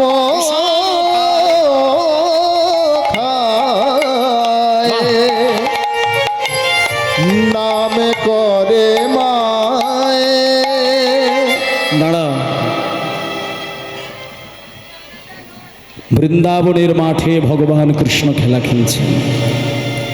হঠাৎ খেলা খেলতে খেলতে পশ্চিম দিকে, আজকে এই মুহূর্তে মায়েরা আমি গাইছি উত্তর গোষ্ঠ, তারপরে হবে রূপ, তারপরে রাস, আপনারা শুনবেন। একটুখানি বলি, রাস বানানটাই হচ্ছে রয় আকার দন্তস্ব রাস। আর ওই আকারের গুরুত্বটা যেদিন বুঝবেন সেদিন বুঝবেন ভক্ত আপনি কাকে বলে। আকার সরে গেলেই রস হবে, আকার রয়ে গেলে রাস হবে। রয় আকার দন্তস্ব রাস। আকার মুছে দিলে কি হচ্ছে? রস হয়ে যাচ্ছে। তাহলে কি রস? ভক্তি রস। র মানে রাধা, স মানে কৃষ্ণ। আকারটাকে কেউ যদি মুছে দেয় তাহলে রাধা কৃষ্ণের মিলন রস হয়ে যায়। র মানে জীবাত্মা, স মানে পরম আত্মা। আকার মুছে দিলে জীবাত্মা পরমাত্মার মিলন রস হয়ে যায়। র মানে ভক্ত, স মানে ভগবান। আকার মুছে দিলে ভক্ত ভগবানের মিলন হয়ে যায়। মায়েরা, ওই জন্য রয় আকার দন্তস্ব, এই আকার ধরে নিয়ে যদি রাস রাস কথাটা বারবার বলেন, আপনাদেরকে একটুখানি বলে দিই, আমার পরে একজন কীর্তনী আসবেন, তিনি রূপের মধ্য দিয়ে রাসের মঞ্চ তৈরি থাকবে। তারপরে যিনি রাস গাইবেন তিনি রাসের যেই গানই গাক না কেন, একটা জিনিস আপনাদেরকে বলে দিই, ভগবান ও পিতারাত্রি শারদ উৎফুল্ল মল্লিকা পিক্সরন্ত মনুষ্চক্রে যোগ মায়া উপস্থিতা, এইটা কিন্তু গাইতেই হবে। কেন না, এইটার মধ্যে বলতে চাইছে যে ভগবান কৃষ্ণ গোপীদেরকে ডাকতে গেলে যোগমায়া দেবীকে সামনে না নিয়ে আসলে গোপীদেরকে ডাকা যাবে না। তাই জন্য আপনাদেরকে এই কথাটাই বলতে চাই, আপনাদের ভেতরে যে আকারটি রয়েছে এইটাকে যদি আপনারা সরাতে পারেন তবে আপনারা রাস শুনতে পারবেন। আর আমি এখন গাইছি উত্তর গোষ্ঠ, কিন্তু আমাদের একটা প্রবাদ আছে, বলে দিই, রাতে গোষ্ঠ দিনে রাস তার হয় সর্বনাশ। মানে গোষ্ঠ লীলা যদি দিনের রাত্রির বেলা গাওয়া যায়, আর কোনো হরিবাসরে যদি রাসলীলা দিনের বেলা গাওয়া হয়, যিনি গাইবেন তিনিও অপরাধ রাখার জায়গা পাবেন না, আর যারা শুনবেন তাদেরও অপরাধের সীমা থাকবে না। কিন্তু এই মুহূর্তে আমার এমন একটা নিয়ম হয়ে গেছে, যেটা রাস গাইতে গাইতে সন্ধ্যা হয়ে গেল, 7:30 8টা বাজতে যায়, তাহলে এটা রাত্রির হয়ে যাচ্ছে, তাহলে এখানে অপরাধ হয়ে যাচ্ছে। রাতে গোষ্ঠ, দিনে রাস, তারা হয় সর্বনাশ। বলে গোষ্ঠলীলা রাত্রির বেলা হলেই অপরাধ হবে, কিন্তু আরেকটা কথা হচ্ছে কি, যত আইন তত ফাঁক, যত আইন তত ফাঁক। ও মায়েরা, রাত্রির বেলা গোষ্ঠলীলা গাওয়া যায় না, কিন্তু শোনেন, কিছু কিছু গোষ্ঠলীলা রয়েছে যেটা দিনেও গাওয়া যায়, রাত্রিতেও গাওয়া যায়। যেমন খোয়ার গোষ্ঠ দিনে গাওয়া যায়, রাত্রেও গাওয়া যায়। আর ফেরত গোষ্ঠ দিনে গাওয়া যায়, রাত্রিতে গাওয়া যায়। খোয়ার গোষ্ঠ কাকে বলে? যে গোষ্ঠলীলায় গোবিন্দের গরু বাছুরগুলো রাধারানীর শ্বশুর বাড়ির ধানের ক্ষেতের মধ্যে প্রবেশ করে গিয়েছিল, আর রাধারানীর শ্বশুর বাড়ির লোকজন ওই গরুগুলোকে খোয়ারে দিয়ে এসেছিলেন। আগেকার দিনে মায়েরা জানেন, খোয়ার বলে একটা শব্দ ছিল, খোয়ার। গরু ছাগল যদি কারো ধান খেতে ঢুকে যায়, খোয়ারে জমা দিয়ে আসেন, আর যার গরু তাকে গিয়ে খড় থেকে ছাড়িয়ে আনতে হয়। তা কৃষ্ণের গরু রাধারানীর শ্বশুর বাড়ির ধানের খেতে ঢুকে গিয়ে ধান তজনজ করে দিয়েছিল বলে শ্বশুর বাড়ির লোক খোয়ারে দিয়ে এসেছিলেন, আর তার ফলে কৃষ্ণ ওই গরুগুলো খুঁজতে খুঁজতে খোয়ার থেকে ছাড়িয়ে আনতে কৃষ্ণের একটু দেরি হয়ে গিয়েছিল। তাই এই খোয়ার গোষ্ঠটা দিনের বেলাও গাওয়া যেতে পারে, রাত্রির বেলাও গাওয়া যেতে পারে। আর আমি যে লীলাটা গাইছি উত্তর গোষ্ঠ, এটা দিনেও গাওয়া যায়, মানে বিকেল বেলা, আবার রাত্রিতেও গাওয়া যায়। কেন গাওয়া যায়?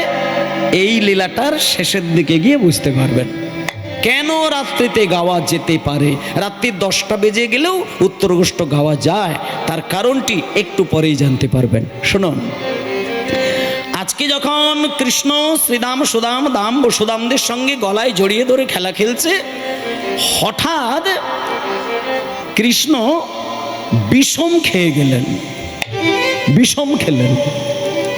এবার যেই বিষম খেয়েছে, তখন শ্রীদাম সুদাম ছুটে এসে বলছে, কি কানাই, এই কানাই, কানাই, আরে কোনোদিন তো খেলা খেলতে খেলতে তোর এরকম জোরে বিষম লাগে না, আজকে তুই হঠাৎ আমাদের সঙ্গে খেলা খেলতে খেলতে তুই বিষম খেলি কেন? তখন বিষম খাবো না, কলাবতীতে বিষম খাবো না। শোন, বিষম খাওয়ার কারণ হচ্ছে, দেখ ভালো করে তাকিয়ে দেখ, বেলি অবসান হলো কহি যে তোমারে, বেলি অবসান হলো কহি যে তোমারে, অবসান হলো কহি যে তোমারে, ময়না দেখিয়া প্রাণ প্রাণ যেন কাঁদে, মায়না দেখিয়া প্রাণ যেন কাঁদে। বলো রামদাস কহে শুনি কানাইয়ের বল, সবাই বলুন হরি বল। রামদাস কহে শুনি কানাইয়ের বল, আর সকল রাখাল মাঝে করে উতর, আর সকল রাখালো মাঝে পড়ল উতর, সকল রাখালো মাঝে পড়ল উতর, সকল রাখালো মাঝে পড়ল উতর। এই শ্রীদাম, আচ্ছা রিভাবটা কম, ব্যাখ্যার সময় রিভাবটা কম। এই শ্রীদাম, আজকে আমি কোনোদিন মাঠে খেলতে খেলতে বিষম খাইনি, আজকে আমি সজোরে বিষম খেলাম। কেন জানিস? বেলাটা অতিরিক্ত হয়ে গেছে বলে আমি পরিষ্কার বুঝতে পেরেছি ঘর থেকে নিশ্চয়ই আমার মা আমার নাম করেছে। কারণ আমার মা যশোদা দেবী, আমি যতটুকু জানি, আমার যশোদা মা যদি আমার ঘরে বসে একবার নাম করে আমি বিষম খেয়ে যাই। তখন শ্রীদাম সদাম বলছে, এই কানাই, তোর মা একবার নাম করেছে তাই তুই বিষম খেয়ে গেলে, আর আমরা 24 ঘন্টা তোর নাম করি, বিষম খাওয়া তো দূরের কথা, তুই তো আমাদের নামই শুনতে পাস না। তা সেই জন্য মায়েরা, ডাকার মতো যদি কৃষ্ণকে আপনি ডাকতে পারেন, আমি আপনাদেরকে একটা কথা বলি মা, প্রত্যেকের বাড়িতে মন্দির আছে, সেটা হতে পারে 10 লাখ টাকা দিয়ে তৈরি, হতে পারে 1 লাখ টাকা দিয়ে তৈরি। কত টাকা দিয়ে মন্দির তৈরি করেছেন সেটার সঙ্গে ভগবানের যাতায়াতটা কিন্তু নির্ভর করে না। বা যদি কোনো বাড়িতে মন্দির নাও থাকে, তাতে করে কি ভগবানের চরণ পড়েনি? শুনুন মাগো, ভগবানের একটাই বাণী, ভালোবাসা দিয়ে আমাকে যদি একটা পেতলের থালায় একটা আপেল কুচিয়ে কুচিয়ে সেবা দেয়, আমি ভগবান হয়ে কথা দিলাম তার প্লেটে সাজানো আপেল আমি হাত বাড়িয়ে মুখে তুলে নেব। কিন্তু সংসারী মানুষের দশা কিন্তু 10 দশা। মায়েরা, আমরা এখানে কেউ রাজা জমিদারের ছেলে নয়, সামান্য সাধারণ বাড়ির ছেলে মেয়ে আমরা। আজকে হয়তো আপেল কেটে দিলেন ভগবানকে, এমন একটি দেখবেন বছরের দিন আসবে যে দিনটা আপনি ভগবানকে দেওয়ার মতন একটা টাকা বাড়িতে খুঁজে পাবেন না। বাড়িতে কোথাও টাকা নেই, সেই ক্ষেত্রে ভগবানকে কি দেবেন? তখন ভগবান বলছে, হে ভক্ত, আমার কাছে যদি আপেল টুকরো না দিতে পেরে, কোনো কিছুই না দিতে পেরে, অন্তত পক্ষে বনের ভেতর থেকে একটা ফুল তুলে নিয়ে এসে আমার প্লেটে সাজিয়ে দাও, আমি কথা দিলাম ফুল দিতে গিয়ে যদি অন্তরে ভক্তি থাকে, আমি নিবেদন করা ফুলও কিন্তু মুখে তুলে দেই। আর ফুলটুকুও যদি দিতে না পারো, শুধু একটা পাতা দিয়ে আমার চরণে যদি বলতে পারো, ঠাকুর আজ আমি তোমাকে কিছুই দিতে পারছি না, শুধু আমি 2টো তুলসী পাতা দিয়ে তোমার চরণ সেবা করলাম, কথা দিলাম, আমি তখন ভক্তের কাছে শিশুপুত্রের ন্যায় হাত বাড়িয়ে সেই পাতা পর্যন্ত চিবিয়ে চিবিয়ে খাই। আর পাতা না দিতে পারলে কিছুই লাগবে না, শুধু আমার মন্দিরের দরজাটা খুলে আমার কাছে বসে বসে তুমি একটাবার বলবে, ঠাকুর আমি কিচ্ছু দিতে পারি না, শুধু 2 ফোঁটা নয়নের জলে আমি তোমার চরণ সেবা করলাম। আমি কথা দিলাম আমি বিশ্ব ব্রহ্মাণ্ডের মালিক হয়েও সেই ভক্তের কাছে চিরকালের জন্য নিজেকে বিক্রি করে দেই। তাই সেই ভগবান নিজেকে বিক্রি করে দেন কার কাছে? যার অবিরল অশ্রুধারায় জিভে কৃষ্ণ নাম চলে। সেই ভক্ত যদি ভগবানকে ডাকে, ভগবান বিষম খেয়ে যায়। তা আজকে যখন খেলা খেলতে খেলতে বলো রাম দাসে কহে, ওই শনি কানাইয়ের বল, কিছু কি বলবো? তাহলে বলে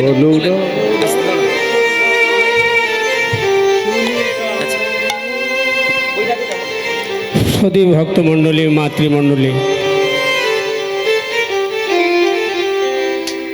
এই অনুষ্ঠানটা প্রতি বছর এমনি সময় প্রতি বছর হয়ে থাকে ভক্তের একটা মিলন ক্ষেত্র। আমরা অনুষ্ঠানটা এমনভাবে সাজাই, নিকটস্থ এবং দূরাগত অনেক ভক্ত আসেন, ওনারা অধিক রাত্রে বাড়ি ফিরে যেতে পারেন না। সে কারণে আমরা বড় মাপের শিল্পী যারা থাকেন আমাদের সাজানো হিসাবে, তাদেরকে আমরা পেছনে রাখি।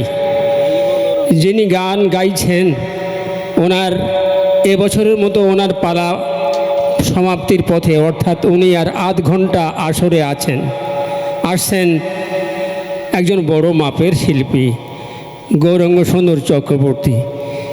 যারা কীর্তন গান দেন, দল সম্প্রদায় সংগ্রহ করেন, তারা খবর রাখেন কত মাপের, কত বড় মাপের শিল্পী, এনাদের দক্ষিণা কত বেশি। যারা গান শোনেন, ওটা ভালো না, এটা ভালো না, ওটা ভালো লাগেনি, কিন্তু আমরা যারা আয়োজক, আমরা কিন্তু আপ্রাণ চেষ্টা করি ভক্তের মনোবাঞ্ছা পূরণ করবার জন্য।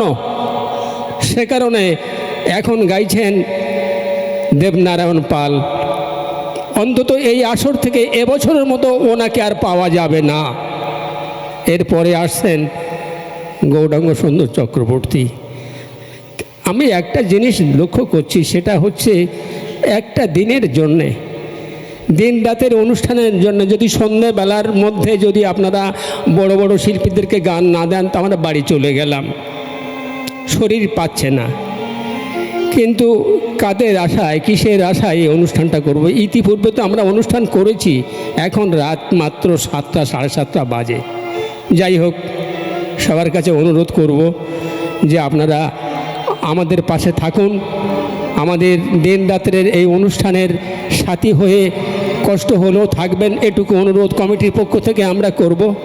আর একটা কথা, যেটা আমি আমার কথার শুরুতে বলেছি, সম্পূর্ণ যেহেতু এটা পারিবারিক গায়ন পরিবারের অনুষ্ঠান নয়, গায়ন ভবনের অনুষ্ঠান নয়, আমি সমস্ত কিছু দায়িত্ব গ্রাম প্রতিবেশী তথা পার্শ্ববর্তী গ্রামের সমস্ত মানুষ, ভক্তজন, গুণীজন, সবার উপরে দায়িত্বটা দিয়েছি। আপনাদের সাহায্যের উপর নির্ভর করছে এই অনুষ্ঠানের পরিসমাপ্তি। আপনাদের সার্বিক সহযোগিতা, আপনাদের আর্থিক সহযোগিতা সব কিছু কামনা করছি আমরা। তো সেক্ষেত্রে আকুতি মিনতি করছি। যাই হোক, অনেকে চলে গেছেন, আবার এই দেখেছি অনেকে কাজ ছেড়ে এই নতুন করে সন্ধ্যেবেলায় আসছেন আমাদের এই অনুষ্ঠান আস্বাদন করবার জন্য। তাই কিছু মনে করবেন না, যদিও আমাদের মায়েরা একবার তাদের ভিক্ষার ঝুলি নিয়ে আপনাদের কাছে কাছে গিয়েছিল, যে সংখ্যক ভক্তরা আপনারা আছেন, আর একবার আপনাদের কাছে মায়েদেরকে পাঠাচ্ছি। আপনারা অকৃপণভাবে সহৃদয় মনে ওদেরকে যে দিতে পারেননি, যতটা দেবেন ততটা উপকার হবে। অত্যন্ত বড় মাপের অনুষ্ঠান, আপনারা বুঝতে পারছেন, অনেক অর্থ ব্যয়, দুশ্চিন্তা দুর্ভাবনার মাঝখানে আছি আমরা। যাই হোক, আপনারা যারা আছেন, আপনাদের কাছে অনুরোধ করব আপনারা সবাই সহযোগিতা করবেন, এইটুকু আশা রেখে আপনাদের কাছে আমি কথা বলা শেষ করছি। নিতাই গৌর হরিবোল, গৌর হরিবোল, গৌর হরিবোল, গৌর হরিবোল। তাই বলো রাম দাসে কহে, শুনে কানায়ের বল। নিতাই গৌর প্রেমানন্দে হরিবোল। দাসে কহে, শুনি কানায়ের বল। সকল রাখালো মাঝে করে উতর, সকল রাখালো মাঝে করল উতর। তাদের আনন্দ আরে ধরে না রে, আনন্দ আর ধরে না রে। সকল রাখালের মনে তাদের আনন্দ আর ধরে না রে। সকল শ্রী গুরু নিতাই গৌর হরিবোল। আনন্দ আর ধরে না রে। ভক্তমণ্ডলী, মায়েরা, বাবা, আজকে শ্রীদাম সুদাম দাম বসুদাম সবার মাঝখান থেকে কৃষ্ণ বাড়ি ফিরছেন। শোনেন ওমা, কীর্তন আসন হচ্ছে আমাদের রাজা পরীক্ষিতের আসন। এই আসন বিশেষ কিছু প্রয়োজন ছাড়া ত্যাগ করা নাম অপরাধের মধ্যেই পড়ে। তাই আপনারা অবশ্যই এই উত্তরগোষ্ঠ লীলার শেষ পর্যায়টা একটু আস্বাদন করবেন। ভগবান কৃষ্ণ আজকে বাড়ি ফিরছেন কেমন করে? ভক্তদেরকে সঙ্গে নিয়ে। শ্রীদাম সুদাম দাম বসুদাম সবার মাঝখানে দাঁড়িয়ে থেকে কৃষ্ণ যখন বলছে যে আমরা বাড়ি যাব, এবার বাড়ি যাবার কথা উঠলে তো প্রত্যেকেরই আনন্দ হয়। তা আজকে যখনই বাড়ি যাবার কথা উঠেছে তখন এবার শ্রীরাম সুদাম বলছে এ কানাই, বাড়ি যদি যেতে হয় তাহলে বাঁশি কিন্তু আমরা বাজাবো না, কারণ তুই হচ্ছিস এ জগতে একজন নাম করা চোর, আর চোরের ভাষা চোরে বোঝে।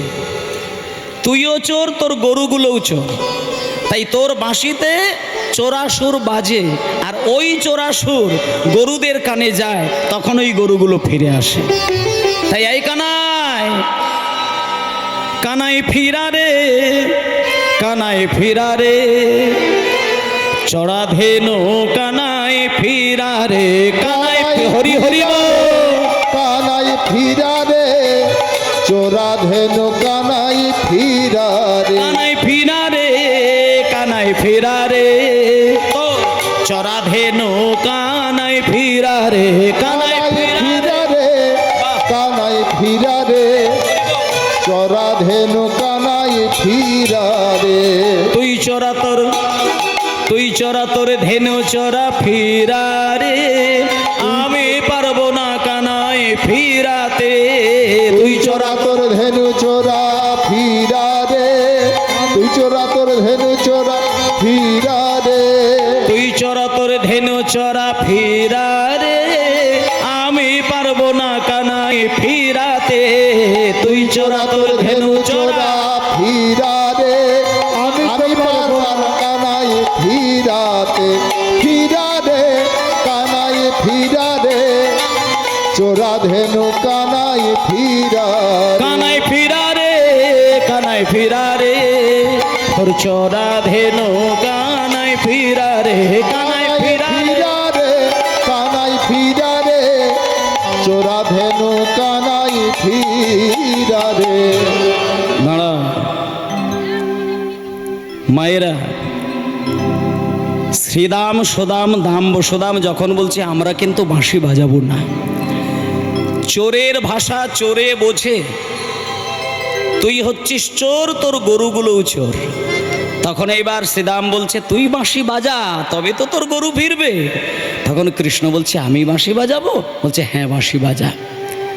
তা মায়েরা, ভগবান কৃষ্ণের হাতে বাঁশি থাকে না বংশী থাকে না মুরলি থাকে?